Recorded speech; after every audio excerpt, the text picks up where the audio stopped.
This question comes from Quinn, who asks, how long did the human race survive on only cannibalism? This is a bad idea. Do you need me to clarify that? I hope not. It's a horrible idea.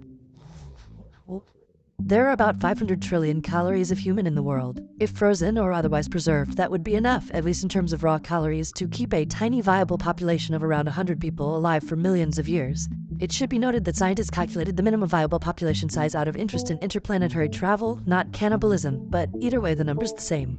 Eating nothing but meat sounds bad nutritionally, but the lack of vegetables wouldn't necessarily kill you. Under some circumstances, people can survive on high meat or all meat diets, especially if they eat things like organ meat and bone marrow. There are some vitamins and nutrients found in those which are missing from the narrower range of mammal skeletal muscle and fat in the typical Western diet. The US experienced meat shortages during World War II because so much food was being diverted to soldiers and allies overseas. In response, the US government employed some of the world's best anthropologists, psychologists, social scientists, and food scientists to figure out how to encourage its citizens to eat more organs and other animal body parts. One of the ideas this project had was that these foods should be rebranded as variety meats, and a Google book search shows the phrase appearing suddenly in US books around that time.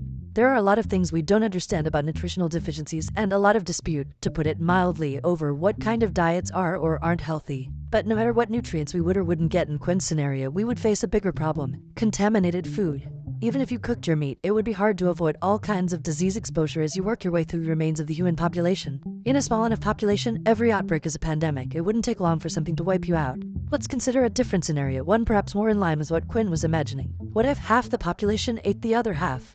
If the average human weighs 50 kilograms and eats a couple thousand calories per day, then one person contains enough meat to feed another person for about a month. If every month half the population eats the other half, and in between everyone pretends nothing horrific is happening, we could go for 33 months of cannibalism before the second to last person was eaten by the last. But eating people who have eaten other people is a bad idea. For starters, it's a bad idea because you're eating people. Why are you eating people? But it's also bad because it's an effective way to transmit deadly prion diseases. On the other hand, most prion diseases have lengthy incubation periods, so they might be a lesser concern in a world where you have a 50% chance of getting eaten every month.